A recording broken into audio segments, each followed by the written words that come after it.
Meus queridos, a paz do Senhor, é com muita alegria que nós estamos mais uma vez aqui na Academia de Pregadores para o estudo da nossa 10ª lição deste primeiro trimestre de 2017.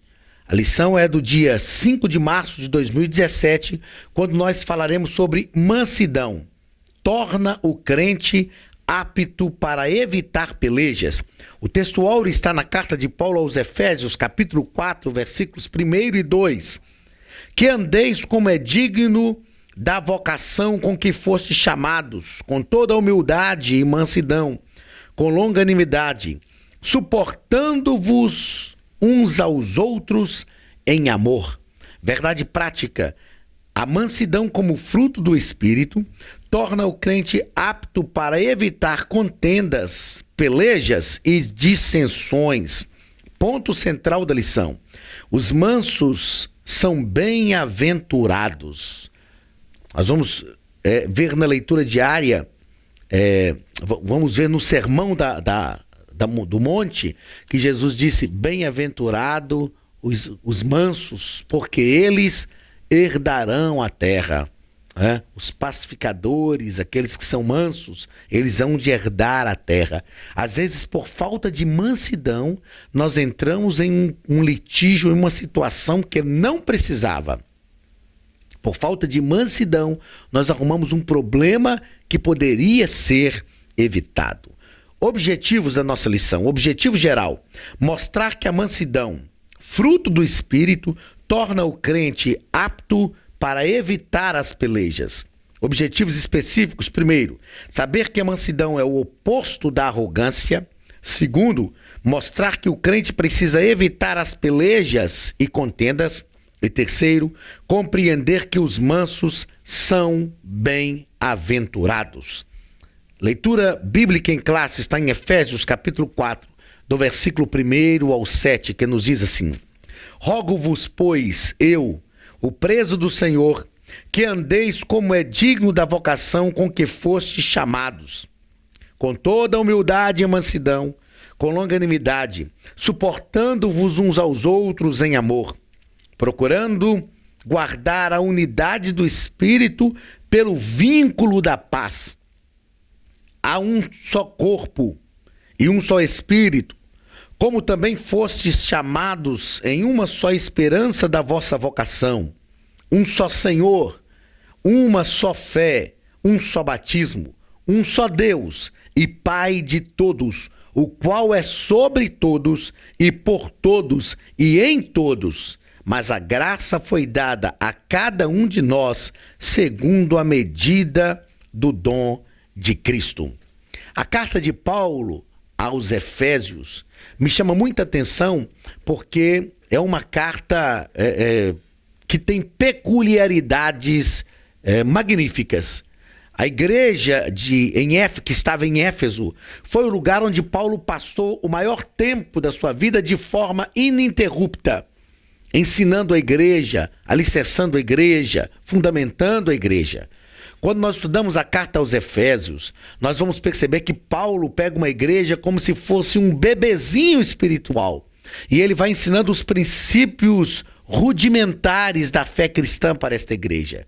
Desde falar sobre que a salvação vem dos judeus, mas Deus já havia planejado essa salvação desde a fundação do mundo para os crentes gentios. E ele está falando para os crentes gentios, a igreja de Éfeso era uma igreja gentia. Ele vai mostrar a esta igreja que eles deveriam ter um bom relacionamento entre eles, deveria ter um bom relacionamento com a liderança. Ele vai falar para a igreja de Éfeso sobre o chamado de Deus para dons ministeriais.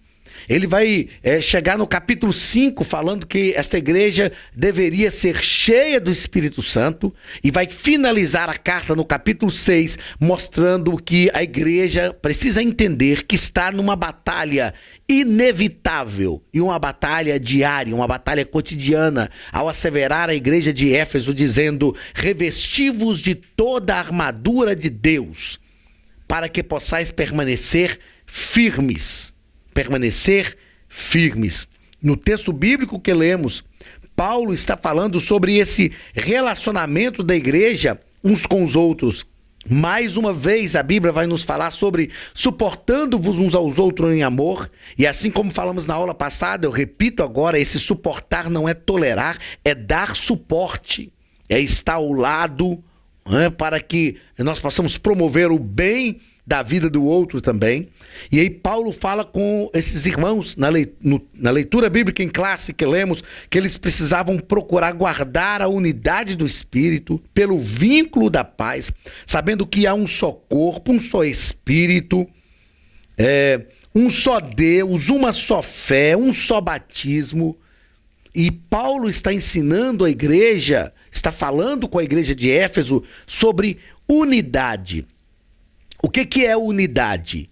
Unidade nem sempre é pensar todos a mesma coisa, mas é estar todos juntos, unidos em um só propósito, em prol de um mesmo objetivo.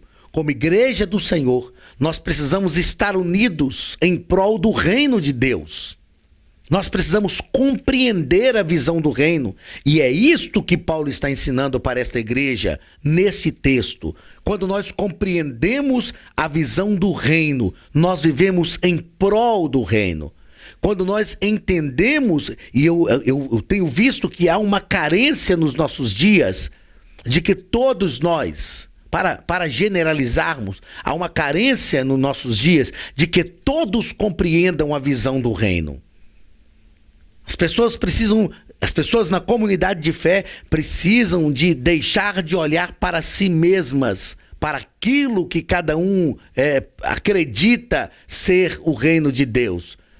Eu tenho ensinado que existem, entre aspas, reinos de Deus que cada um criou para si de acordo com seus próprios propósitos, com a sua própria crença.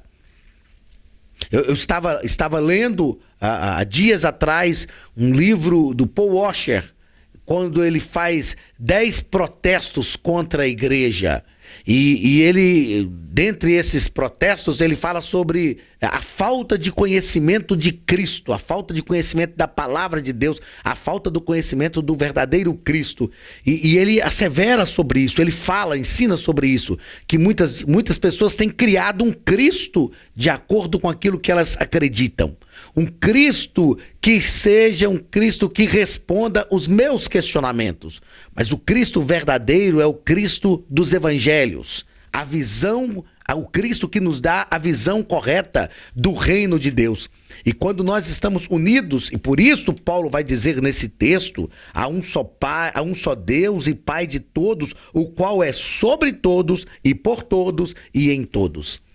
E quando nós temos essa visão do reino de Deus para a nossa vida e para a igreja do Senhor, para a nossa comunidade de fé, automaticamente nós recebemos o Cristo dos evangelhos. E o Cristo que nós servimos, ele disse: aprendei de mim, porque eu sou manso e humilde de coração. Aí a mansidão repousa sobre a nossa vida, e a mansidão torna o crente apto para evitar as pelejas. A lição deste domingo, a nossa 10ª lição, vai tratar justamente sobre isso. Então, veremos também, além da mansidão, nós estudaremos também as pelejas como obra da carne, como oposição à brandura. As desavenças, os desacordos, não as desavenças, mas os desacordos de ideias sempre existirão entre nós. É impossível que a gente sempre concorde com o outro em todas as coisas. Mas quando nós temos um pensamento diferente, isso não nos dá o direito de criar desavenças. Então, para ser manso, o crente precisa ter outra virtude, que é a humildade. A mansidão só pode habitar no coração de quem busca ser humilde. O que é humildade? É reconhecer que eu não sou o dono da verdade. É reconhecer que eu também falho. É reconhecer que o outro também é importante. Então, a mansidão só pode habitar em um coração humilde. O crente é comparado com a ovelha, e as ovelhas são animais dóceis, mansos e submissos ao seu pastor. Eu tenho encontrado pessoas que às vezes é humilde no trabalho, na empresa onde trabalham, porque sabe que se levantar a voz lá, o patrão vai mandar embora. Pessoas que às vezes apresentam uma humildade entre os amigos, sofrem críticas, mas para ser aceito pelo grupo, por causa da pressão do grupo, se mostram humildes. Mas quando chegam na igreja, quando chegam na comunidade de fé, querem ser as donas da razão. Né? Na comunidade de fé, nós também precisamos pedir a Deus que nos faça ser humilde. Eu acredito que quem é humilde nunca fala que é humilde. É porque tem pessoas que só falta dizer, eu sou tão humilde que eu tenho orgulho da minha humildade. Tem pessoas que gritam aos quatro ventos, dizendo eu sou humilde. E quando nós começamos a dizer que nós somos humildes para demonstrar humildade, isso quer dizer que nós já perdemos a humildade. Mas quem é verdadeiramente humilde, ele sempre diz, olha, eu estou clamando a Deus que me faça ser humilde em cada situação e em cada momento da minha vida. Primeiro ponto da nossa lição vai tratar sobre mansidão, o oposto da arrogância. Ser manso é ser humilde. O que é ser manso? Na prática, o que é ser manso? Ser manso é ter o poder para usar em benefício próprio e não usar o poder em benefício próprio para beneficiar o outro. Quando Jesus diz, aprendei de mim porque sou manso e humilde de coração, nós aprendemos que Jesus, ele tinha o poder para se livrar da cruz. Ele não precisava estar ali. Mas o que ele faz? Ele abre mão deste poder. Ele não usa este poder em benefício próprio para beneficiar os outros. Meus queridos, nos dias em que nós vivemos, nós somos tentados a sempre usar o poder em benefício próprio. Não é fácil a gente poder se livrar de uma situação, não é fácil nós termos condições de beneficiar a nós mesmos e abrir mão do benefício em prol de si mesmo para beneficiar o outro. Somente com um coração dominado por Deus, somente com um coração cheio do Espírito Santo, somente com uma vida transformada pelo poder da palavra de Deus, nós podemos realmente ser humildes e manifestar a mansidão, sabendo que esta mansidão é uma das virtudes do fruto do Espírito que só o Espírito Santo pode gerar em nossa vida. Muitos, ao estudarem a vida de Paulo, podem pensar que o apóstolo Paulo era um tanto rígido com os irmãos. Em algumas situações, Paulo fala de forma incisiva, mas Paulo tinha um espírito manso. No trato com as pessoas, no trato com a igreja, no trato com a comunidade de fé. Sem dúvida, quando ele escreve a carta à igreja de Corinto, ele defende o seu apostolado, porque o seu apostolado estava sendo ameaçado pela descrença de muitas pessoas, e então ele fala de forma incisiva para defender o seu apostolado. Mas Paulo manifestava o amor. Nós vemos Paulo agradecendo às pessoas, aos irmãos que o ajudaram na vida ministerial. Nós vemos Paulo sempre deixando uma palavra de consolo, uma palavra de conforto às pessoas. Vemos no final da sua vida, ele pedindo que Timóteo fosse encontrar com ele, que levasse a capa, que levasse livros. Então vemos Paulo tendo manifestando na sua vida um espírito manso e uma humildade muito grande. Segundo parágrafo deste primeiro ponto, vai nos falar sobre ser manso é ser corajoso. Algumas pessoas parecem acreditar que ser manso é ter medo, ser manso é ser covarde. Não, ser manso é ser corajoso. Mansidão não faz do crente um covarde, um tímido, mas permite que se oponha ao espírito de arrogância e viva de maneira que o Senhor Jesus seja exaltado. Ser manso não é ceder diante de todas as situações também. Não, Jesus disse aos discípulos o seguinte: eu vos envio como ovelhas em meio aos lobos. Portanto, sede manso como uma pomba, mas prudente como a serpente. Se você estudar sobre serpentes, você vai perceber que a serpente ela tem um sensor, e quando ela percebe que alguma coisa pode ameaçá-la, ela se prepara, ela arma o bote, ela se prepara para defender-se. Ser manso não é não se defender. Ser manso não é se curvar diante de qualquer situação. Ser manso não é defender os humildes. Porque tem gente que acha que ser manso é ser bobo. Ah, não, deixa isso aí, eu tenho que ser manso, a Bíblia me ensina assim. O próprio Jesus nos alertou sobre isso. Vou repetir o texto. Jesus disse aos discípulos: eu vos envio como ovelhas em meio aos lobos. Portanto, sede manso como a pomba, mas sede prudente como a serpente. Então, ser manso é ser corajoso, é ter coragem de se posicionar, ter coragem de defender o necessitado, ter coragem de não aceitar a afronta, ter coragem de se posicionar, porém, com humildade, sem nenhuma arrogância. Terceiro parágrafo deste primeiro ponto: a mansidão, fruto do Espírito. Então, como fruto do Espírito, a mansidão faz parte das qualidades que devem estar presentes na vida dos súditos do reino de Deus. Nós precisamos entender, e nós vamos repetir isso na última lição, eu quero falar sobre isso novamente. A Bíblia, nós estamos estudando esse trimestre sobre as obras da carne e o fruto do Espírito. É um fruto só. São várias virtudes, mas o fruto é um só. Se o fruto é um só, eu não tenho como falar que tem o fruto do Espírito se falta alguma dessas virtudes. É lógico que o desenvolvimento dessas virtudes na nossa vida são inerentes a cada indivíduo como pessoa, não é? Mas todas essas virtudes precisam estar presentes a partir do momento que eu tenho o fruto. Porque se fossem os frutos, eu poderia dizer, eu tenho um fruto, mas não tenho outro. Mas são virtudes de um fruto só. Ou eu tenho o fruto, ou não tenho. Então eu não posso dizer, por exemplo, não, eu tenho amor, mas eu não sou manso. Eu não tenho mansidão. Isso é incongruente, isso é conflitante, isso é paradoxal.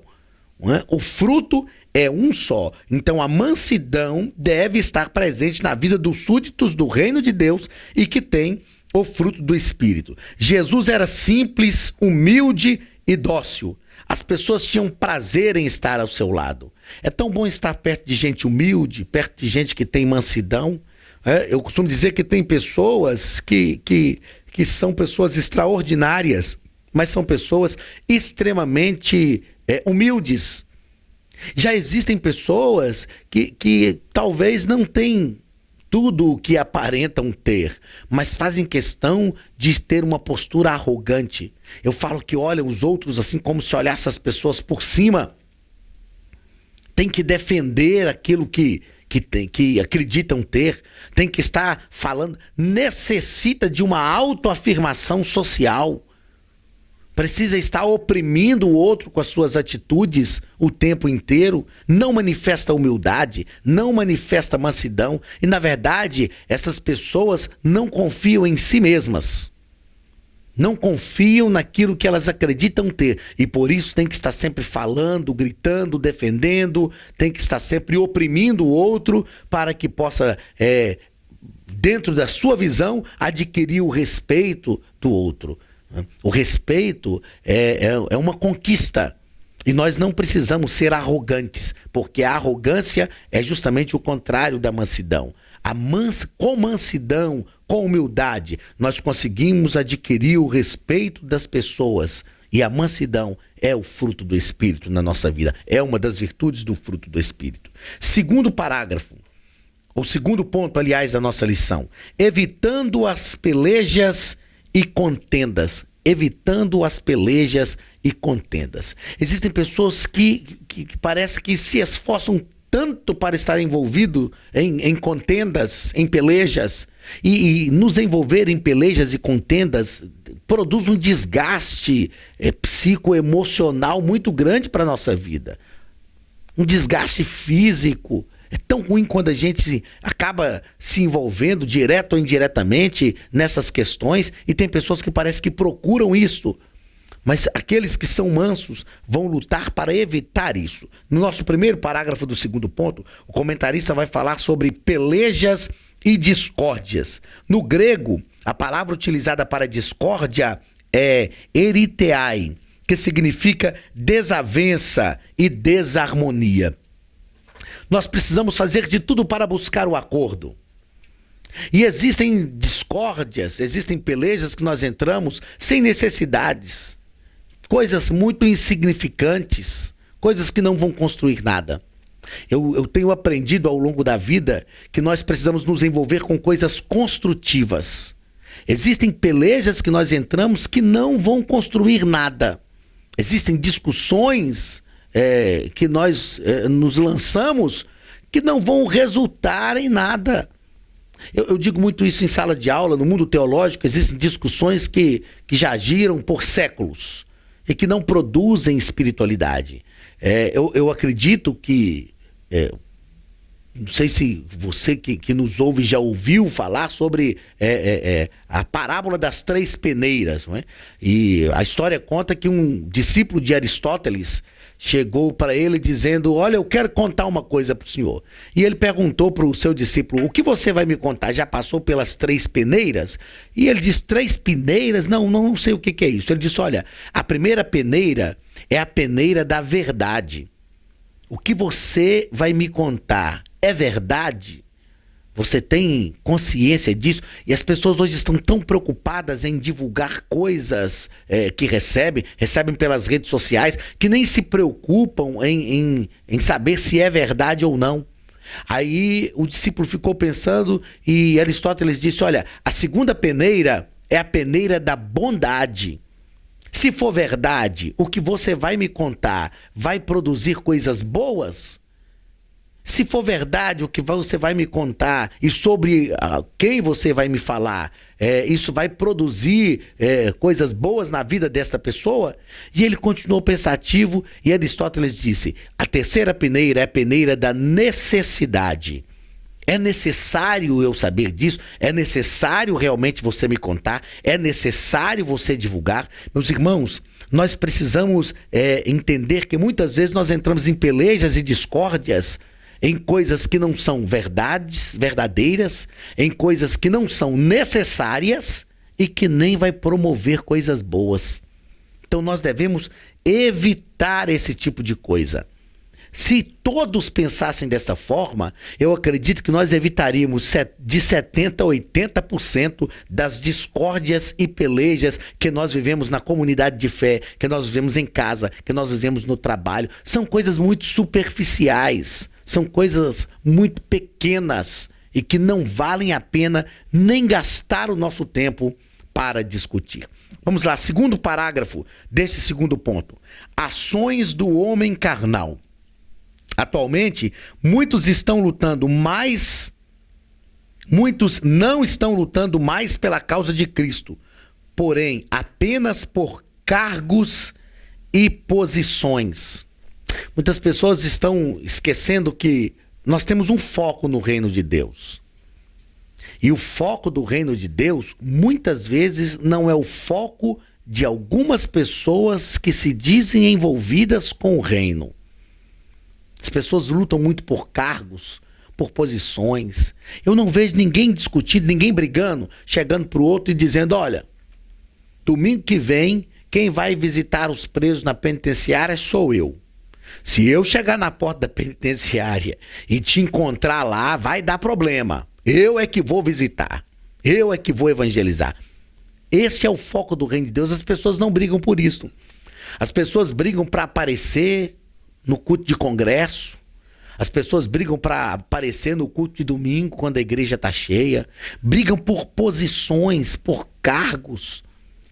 E eu sempre digo que nós precisamos parar de brigar entre nós. Briga-se por causa de uniforme do Congresso.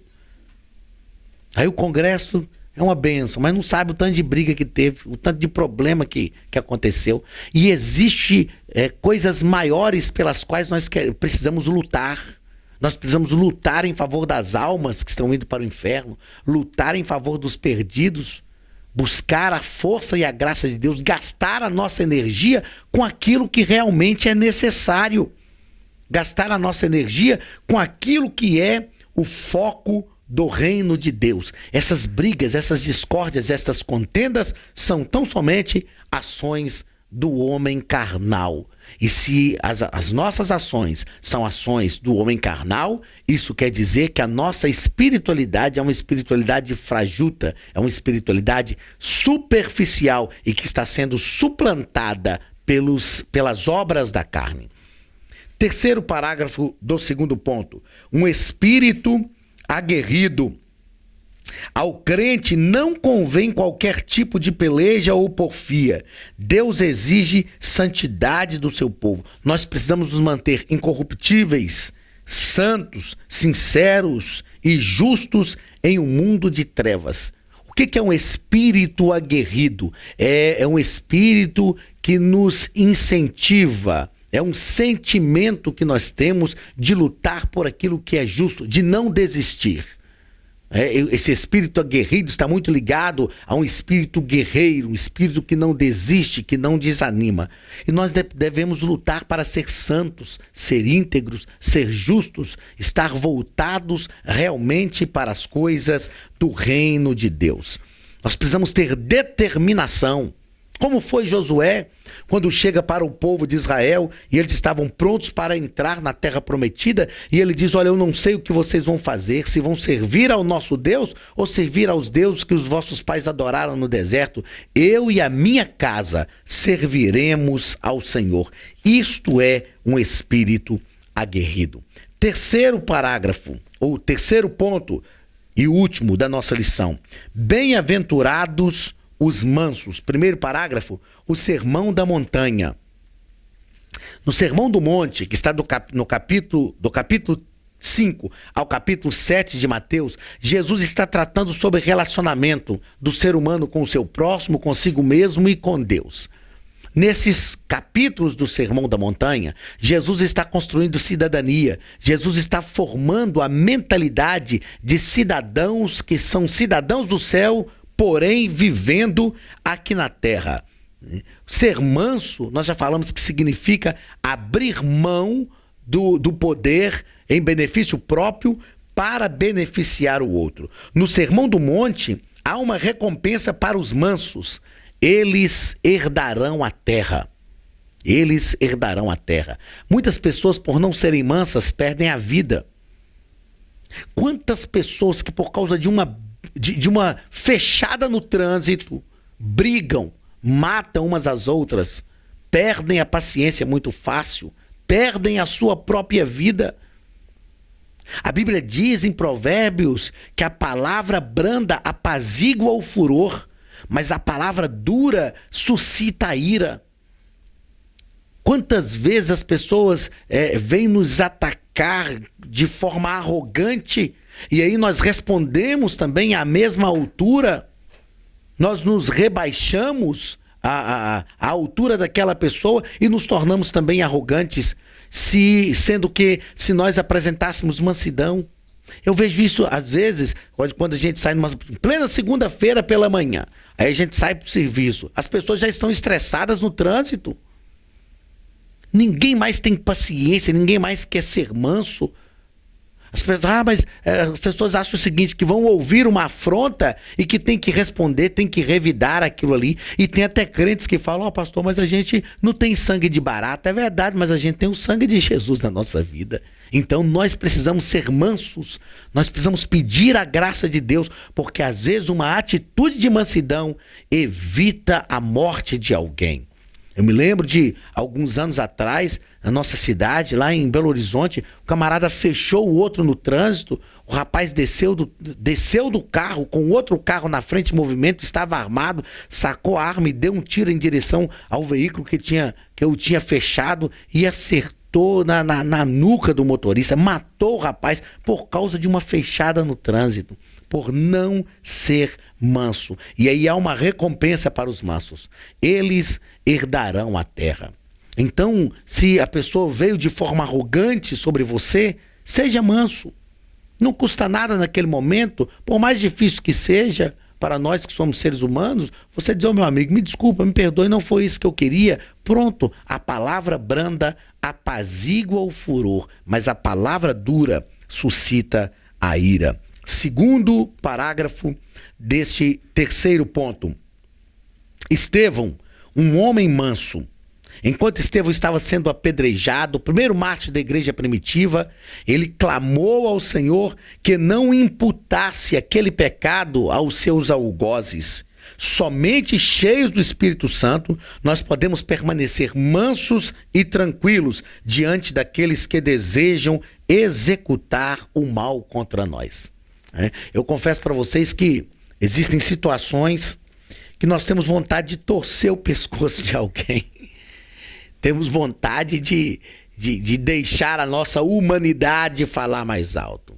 Principalmente para quem tem assim um temperamento colérico, sanguíneo, que é o meu caso. Nós precisamos orar muito a Deus para que nos dê controle, domínio próprio, para que nos faça pessoas temperadas, para a gente abrir mão e ceder. A vingança pertence ao Senhor. A vingança pertence ao Senhor. E na verdade, como eu já disse aqui em aulas anteriores, tem situações que a pessoa vai colher o mal, não é o resultado da vingança de Deus, é o resultado do plantio, da semeadura que ela fez. Mas que o Espírito Santo enche a nossa vida e nos torne mansos a cada dia. Terceiro parágrafo e último, a mansidão de Cristo. Cristo é o nosso referencial. Cristo é o nosso modelo. Como você age diante daqueles que te maltratam e querem o seu mal? Eu já citei para vocês aqui o livro Em Seus Passos, o que faria Jesus. Se fosse Jesus no seu lugar, diante de cada situação que nós passamos, como Jesus agiria? Como Jesus faria? Nós conhecemos muito bem a história de Jesus, sabemos o quanto ele sofreu, o quanto ele foi zombado, mas ele permaneceu manso, porque almejava algo maior. Eu repito aqui, finalizando já a nossa aula, que ser manso não é ser bobo. Ser manso é ser prudente também. Ser manso não é ser medroso. Ser manso é ser corajoso. Repito novamente o que Jesus disse aos discípulos: eu vos envio como ovelhas em meio aos lobos, portanto sede mansos como a pomba, mas prudentes como a serpente. Mas nós precisamos aprender com Jesus e deixar que o nosso coração seja dominado pela mansidão. Meus queridos, que nós criemos um ambiente de mansidão em nossa casa, na nossa comunidade, na nossa igreja, e que nós vivamos tudo aquilo que Deus tem para nós de forma mansa, sendo pacificadores, porque assim nós glorificaremos o nome de Jesus e, sobretudo, faremos uma sociedade melhor, mais justa e uma sociedade onde as pessoas se ajudam. Que Deus te abençoe. Até a nossa próxima aula. Receba o abraço do pastor Anderson Silva e da Academia de Pregadores, em nome de Jesus.